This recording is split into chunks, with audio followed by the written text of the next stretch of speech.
त्यांना अटक करण्यात आली होती।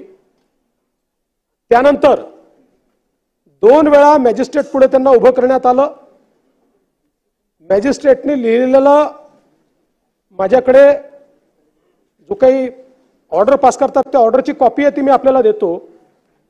दोन्ही वेळा मॅजिस्ट्रेटने त्यांना क्लिअर कट विचारलेलं आहे की पोलिसांनी कुठला 3rd डिग्रीचा वापर केला आहे का, पोलिसांनी तुम्हाला मारहाण केली आहे का। त्यांनी सांगितलं कुठली मारहाण मला झालेली नाही। ते पूर्ण वेळ पोलीस कस्टडीत असतानाचे व्हिडिओ फुटेज उपलब्ध आहेत, अनएडिटेड 100%। त्या पूर्ण व्हिडिओ फुटेजमध्ये कुठेही त्यांना मारहाण केल्याचं दिसत नाही। आणि आपण पोस्टमॉर्टम रिपोर्टचं पहिलं पान सगळ्यांनी वाचलं, पण त्यासोबत त्यांची जी मेडिकल एक्झामिनेशन आहे त्या मेडिकल एक्झामिनेशन मध्ये लिहिलेलं आहे की त्यांना सीओपीडी म्हणजे श्वसनाचा दुर्धर आजार आहे आणि ब्रेथलेसनेस आहे असं त्यांच्या मेडिकल एक्झामिनेशन मध्ये लिहिलेलं आहे। दुसरं, त्यांच्या मेडिकल एक्झामिनेशन मध्ये त्यांच्या ज्या जुना जखमा आहेत त्याचा देखील उल्लेख आहे। त्यांचा इथला बोन तुटलेला होता, तो जुना होता, त्यांनी सांगितलं त्याचा देखील उल्लेख हा त्याच्यामध्ये आहे। पोलीस कस्टडीतनं ज्यावेळेस ते एमसीआर मध्ये गेले त्यावेळेस एमसीआर मध्ये जेलमध्ये असताना सकाळच्या वेळी त्यांना जळजळत आहे म्हणून त्यांचा जो एक कैदी होता त्यांनी तक्रार केली। ती तक्रार केल्यानंतर त्यांना हॉस्पिटलमध्ये नेलं आणि हॉस्पिटलमध्ये नेल्यानंतर त्यांना मृत घोषित केलं। या संपूर्ण प्रकरणामध्ये अनेक शंका या तयार झालेल्या आहेत। पहिल्यांदा तर जरी त्या सगळ्या प्रकरणातले ते आरोपी असले तरी देखील गरीब समाजाचे आहेत, वडार समाजाचे आहेत, मागासवर्गीय आहेत आणि म्हणून पैशाने काही कोणाचा जीव परत येत नाही। तथापि त्यांच्या कुटुंबाला 10 लाख रुपयाची मदत ही राज्य सरकारच्या वतीने केली जाईल। आणि ज्या शंका उपस्थित झाल्या शेवटी शंका जर उपस्थित झाल्या असतील तर त्याचं निरसन झालं पाहिजे, केवळ एकतर्फी होऊन चालणार नाही। आणि म्हणून या सगळ्या प्रकरणाची न्यायालयीन चौकशी ही केली जाईल। आणि ही करत असताना नानाभाऊ आपल्यालाही सांगतो आणि नितीन राऊत साहेब आपल्यालाही सांगतो, 1998 नंतर माननीय उच्च न्यायालयाने निर्णय घेतला की न्यायालयीन चौकशी करता आम्ही सिटिंग जज देणार नाही। आपण त्यांना पत्र पाठवतो, ते रिटायर्ड जजची नावं पाठवतात, त्याच्यावरच आपण न्यायालयीन चौकशी करतो। तशा प्रकारे जे काही संशय याच्यात तयार झालेले आहेत त्या संशयाच्या संदर्भातली न्यायालयीन चौकशी ही निश्चितपणे केली जाईल। माझी या माध्यमातून सगळ्यांना अपील आहे की काही लोकांना असं वाटतं की या राज्यामध्ये कायदा सुव्यवस्था राहू नये। काही अशा शक्ती आहेत की ज्या जाती जातीमध्ये दंगे पसरवण्याचा प्रयत्न करतात, पण मुळामध्ये संविधान सगळ्यांचं आहे आणि त्यामुळे संविधानाच्या संदर्भातला झालेला अपमान हा प्रत्येक भारतीयाचा अपमान आहे। याला कुठल्या जाती धर्माशी जोडून आपण जर त्यात भेद निर्माण करू लागलो तर मला असं वाटतं की मग आपल्यापैकी कोणीही भारतरत्न डॉक्टर बाबासाहेब आंबेडकरांच्या नाव घेण्याची लायकी ठेवणार असणार नाही। आपल्याला या ठिकाणी हे लक्षात घेतलं पाहिजे आणि विशेषतः आमच्यासारख्या तुमच्यासारख्या सगळ्या राजकीय नेत्यांनी अशा प्रकरणांमध्ये संयमाने जेवढ्या लवकर तणाव कमी होऊ शकेल तो तणाव कमी करण्याचा प्रयत्न हा केला पाहिजे। एवढीच माझी या निमित्ताने अपील आहे। अध्यक्ष महोदय, यासोबत बीडमध्ये जे प्रकरण बसा जोगला या ठिकाणी झालं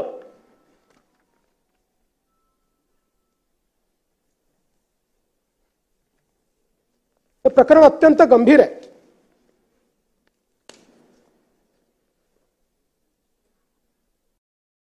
यातनं खरं म्हणजे एक केवळ संतोष अण्णा देशमुख यांची निगृण हत्या करण्यात आली इथपर्यंत हे प्रकरण मर्यादित नाही. या प्रकरणाची पाळंमुळं खोदावी लागतील आणि त्यातनं बीड जिल्ह्यामध्ये ज्या प्रकारची लॉलेसनेसची परिस्थिती आपल्याला पाहायला मिळते आहे ती परिस्थिती आपल्याला संपवावी लागेल.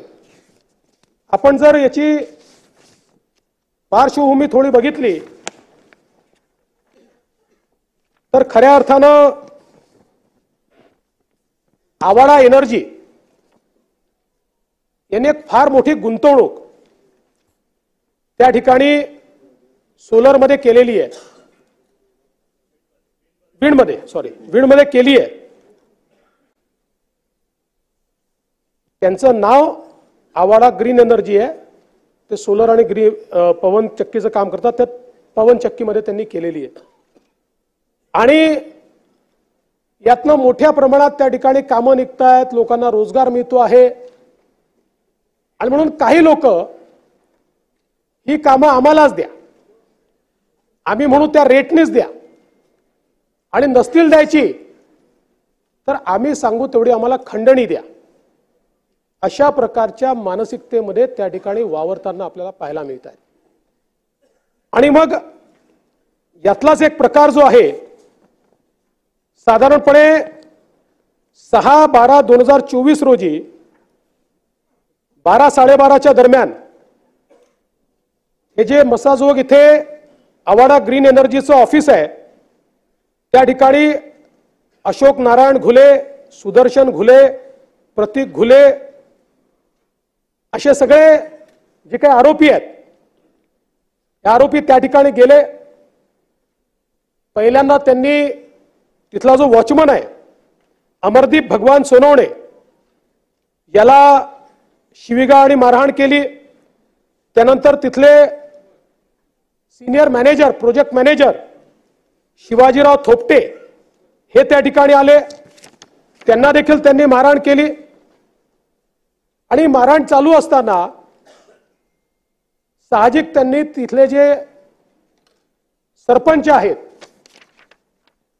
संतोष अण्णा देशमुख यांना फोन केला की अशा प्रकारे हे येऊन मारहाण करतायत आणि हे गुले जे आहेत हे बाजूच्या गावचे आहेत आणि त्यामुळे साहजिकच बाजूच्या गावचे लोक येऊन आमच्याकडे अशा प्रकारची मारहाण करतात. म्हणून ते त्या ठिकाणी आले आणि त्या ठिकाणी आल्यानंतर तिथे थोडी मारहाण झाली आणि अर्थातच देशमुखांसोबत देखील अनेक लोक आले होते. त्यांनी एक प्रकारे हे येऊन इथे जर दादागिरी करत असतील तर यांना धडा शिकवला पाहिजे या हिशोबाने त्यांना थोडा चोप दिला आणि त्याचा व्हिडिओ देखील मोठ्या प्रमाणात व्हायरल झाला की कशा प्रकारे हे घुले वगैरे दादागिरी करत होते आणि कशा प्रकारे त्यांना मार खावा लागला अशा प्रकारचा एक व्हिडिओ व्हायरल झाला. आणि त्यानंतर आपल्याला कल्पना आहे की साधारणपणे 9 तारखेला 9/12/2024 संतोष अण्णा हे 4-चाकी वाहनातनं त्या ठिकाणी आपल्या गावी परत जात होते. ते एकटेच होते, कोणीच नव्हतं सोबत. पेट्रोल पंपावर थांबले. तिथे त्यांचे आत्ते भाऊ आहेत ते त्यांना दिसले. त्यांनी त्यांना बोलवलं की चल माझ्यासोबत. ते ड्रायव्हिंग सीटवर बसले, हे बाजूच्या जागेवर बसले आणि हे त्या ठिकाणून निघाले. ज्यावेळी ते निघाले त्यावेळी टोल नाक्याजवळ काळ्या रंगाची एक स्कॉर्पिओ आणि त्याच्या मागे एक अजून गाडी, अशा या गाड्या त्या ठिकाणी त्यांची वाट पाहत होत्या. यांची गाडी टोलवरनं थोडी वेगाने निघाली. मग त्यांनी त्यांना इंटरसेप्ट केलं. इंटरसेप्ट केल्यानंतर पहिल्यांदा ड्रायव्हर साईडची काच फोडली. त्यांना असं वाटलं की संतोष अण्णा या बाजूलाच बसले आहेत, पण त्यांच्या लक्षात आलं की तिकडे दुसरं कोणी बसलाय. पुन्हा दुसऱ्या बाजूला गेले, त्या ठिकाणी ती काच फोडली. त्यांना बाहेर काढलं आणि बाहेर काढल्यानंतर त्यांना या स्कॉर्पिओ गाडीमध्ये टाकलं आणि बराच वेळ पहिल्यांदा त्या गाडीमध्येच त्यांना मारहाण करत होते। अशा प्रकारचं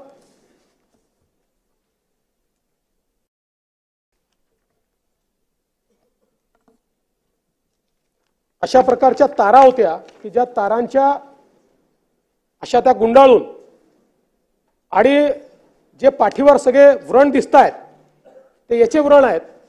याने त्यांना प्रचंड मोठ्या प्रमाणात त्या ठिकाणी मारहाण करण्यात आली। त्याच्यानंतर पुढे त्यांना उतरवून मारहाण करण्यात आली आणि ज्यावेळी असं लक्षात आलं की आता हे जिवंत नाहीत त्यावेळी त्यांना सोडून हे सगळे लोक पळाले। आता या सगळ्या याच्यात सातत्याने सरपंचांचा भाऊ हा घुले यांच्या संपर्कात होता आणि तो घुले त्यांना सारखा सांगायचा 20 मिनिटात सोडतोय, 15 मिनिटात सोडतोय। अशा प्रकारे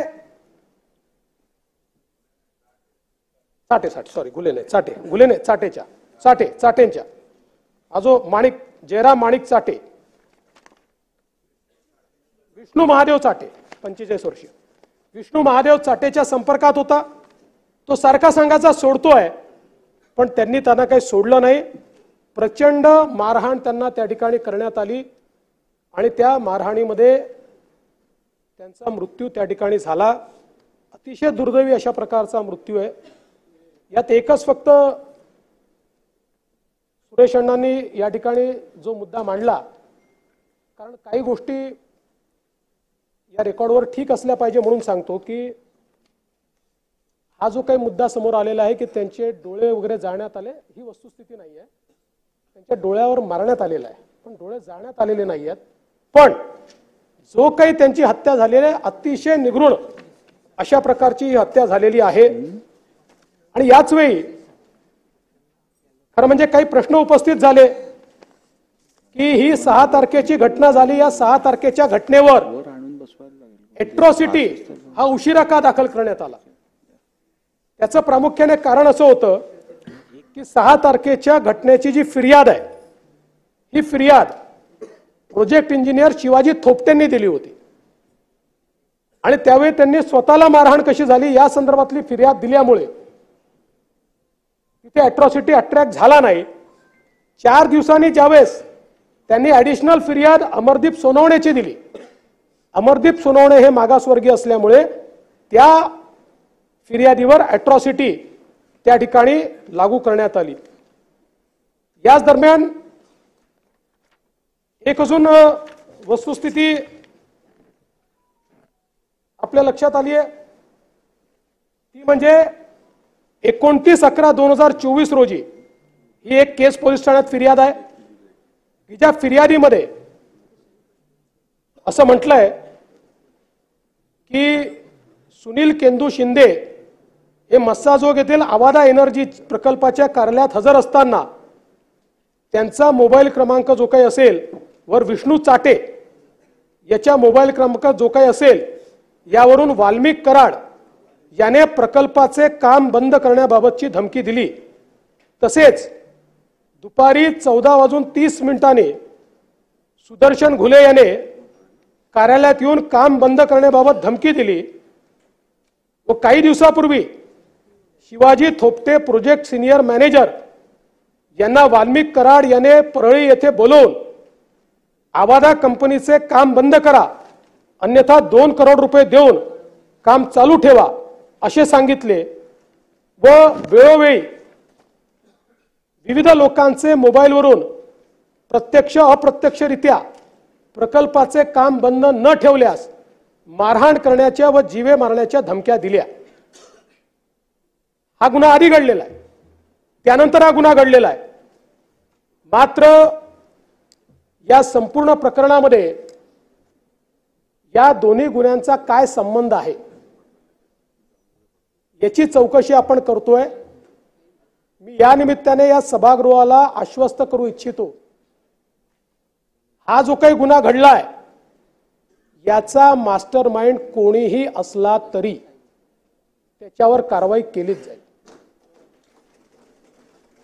आपण वारंवार वाल्मिक कराडचं नाव घेतलं म्हणून नाव घेऊन सांगतो की या गुन्ह्यामध्ये एका गुन्ह्यात तर त्याचा पुरावा दिसतोच आहे, त्याच्यावर कारवाई होणारच आहे, पण याही गुन्ह्यामध्ये जर वाल्मिक कराड बद्दलचे पुरावे असतील तर तो कोण आहे, कुठल्या पक्षाचा आहे, कोणाकोणासोबत फोटो आहे, सगळ्यांसोबतच आहे, आमच्यासोबत आहे, यांच्यासोबत आहे, पवार साहेबांसोबत आहे, सगळ्यांसोबत आहे, कोणासोबत फोटो आहे याचा विचार न करता कारवाई केली जाईल. कारण मी काल देखील बोललो, ज्या प्रकारे बीड जिल्ह्यामध्ये अराजकाचं राज्य तयार करण्याचा प्रयत्न होतोय आणि विशेषतः काही सदस्यांनी सांगितलं, सुरेश अण्णांनी देखील सांगितलं, कोणावरही 307 लावायच्या, कोणावरही वेगवेगळ्या केसेस लावायच्या. मला असं वाटतं की अतिशय चुकीचं या ठिकाणी घडतं आहे आणि पोलीस प्रशासनाची जबाबदारीच आहे. मी काल देखील डीजींना सांगितलं की याचा दोष हा पोलीस प्रशासनाचा देखील आहे. पोलिसांनी देखील एखाद्यावर जर एखादी आपण फिर्याद नोंदवतोय तर त्याची वस्तुस्थिती काय आहे, मग इकडे फिर्यादी नोंदवायच्या आणि मग तिकडे बिसमरी करायची आणि मग मध्यंतरीच्या काळामध्ये हे सगळे निर्ढावलेले अशा प्रकारचं काम करताना आपल्याला पाहायला मिळतात. हे यापुढे सहन केलं जाणार नाही. मी या सभागृहाला आश्वस्त करतो, या बीड जिल्ह्यामध्ये अशा प्रकारच्या क्रिमिनल ऍक्टिव्हिटी करणारे जे कोणी असतील यांची पाळंमुळं आम्ही खणून काढू आणि यांच्यावर तर मी सांगितलेलं आहे, कारण सगळ्यांवर गुन्हे आहेत, त्यामुळे 302 वगैरे सगळं तर लागेलच, पण सोबत यांच्या सोबत काम करणारे जेवढे लोक आहेत वेगवेगळ्या गुन्ह्यांमध्ये, हे सगळे एकत्रितपणे मकोकाच्या गुन्ह्याला पात्र होतात. त्यामुळे यांच्यावर मकोका देखील या ठिकाणी लावण्यात येईल. दुरान्वयानेही जे जे लोक या गुन्ह्यामध्ये प्रत्यक्षपणे किंवा या गुन्ह्याला एड करतायत अशा प्रकारचं निष्पन्न झालं, त्यांनाही संघटित गुन्हेगारीचा भाग समजून त्यांनाही मोकामध्ये टाकण्यात येईल. आणि बीड जिल्ह्यामध्ये वाळू माफिया, बीड जिल्ह्यामध्ये या ठिकाणी वेगवेगळ्या उद्योगांना त्रास देणारे अशा प्रकारचे जे लोक आहेत, भूमाफिया पण असतील, एक मोहीम हातामध्ये घेऊन या सर्व लोकांवर संघटित गुन्हेगारीच्या अंतर्गत त्या ठिकाणी कारवाई करण्यात येईल.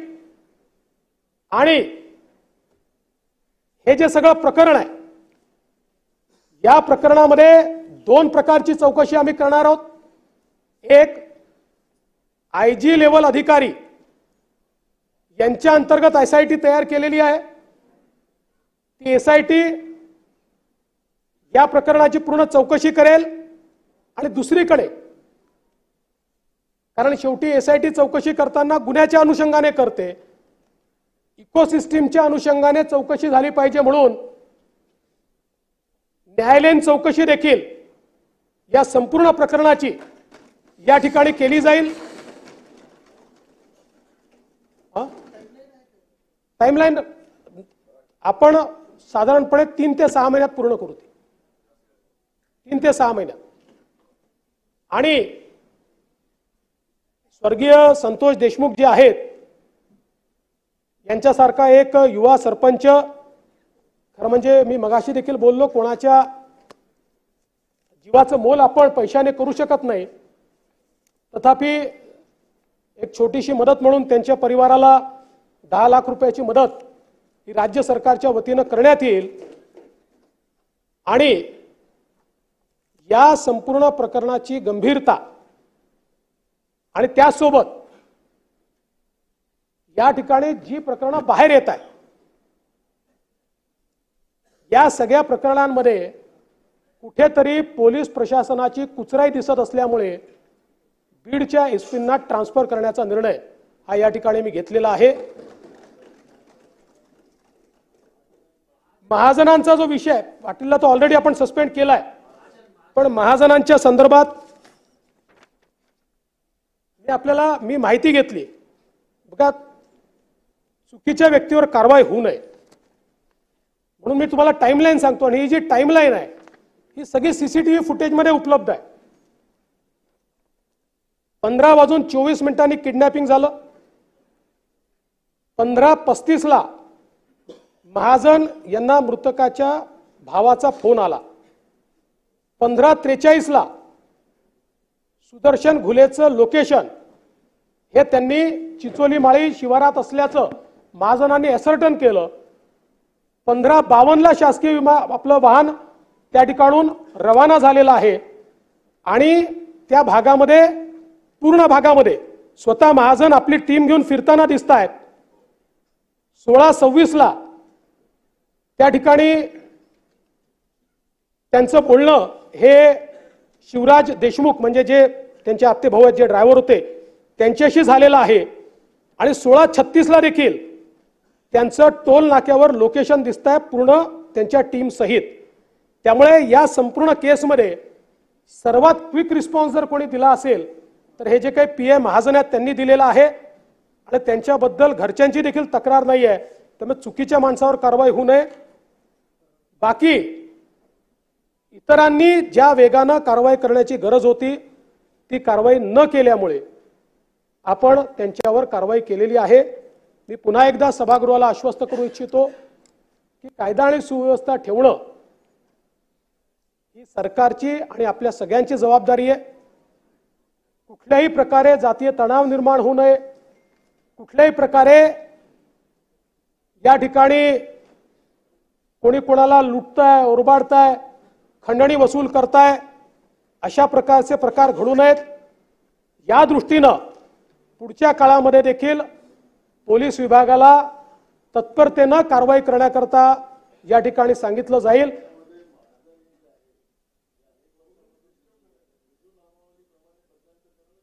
ते असेल तर बघू, तो काही प्रश्न नाही. नाही ते ठीक आहे, तो प्रश्न नाही. बघा, मी जर वरिष्ठ अधिकाऱ्यांवर कारवाई करतोय तर कनिष्ठांवर करायला काय प्रॉब्लेम आहे. पण जो नाही त्याच्यावर कारवाई करून पोलिसांमध्ये चुकीचा संदेश देऊन चालणार नाही. पोलिसांचे मॉरल ठेवावं लागतं. हा फोर्स आहे. या फोर्समध्ये जर कोणी ठीक काम करत असेल त्याला तुम्ही केवळ जनभावने करता किंवा एखाद्या गोष्टी करता विक्टिमाइज केलं तर पोलिसही मग काम करणार नाहीत, ते हात झटकतील.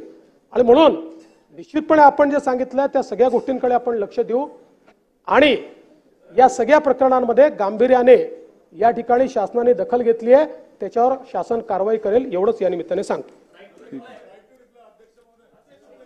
बसा बसा बसा बसा बसा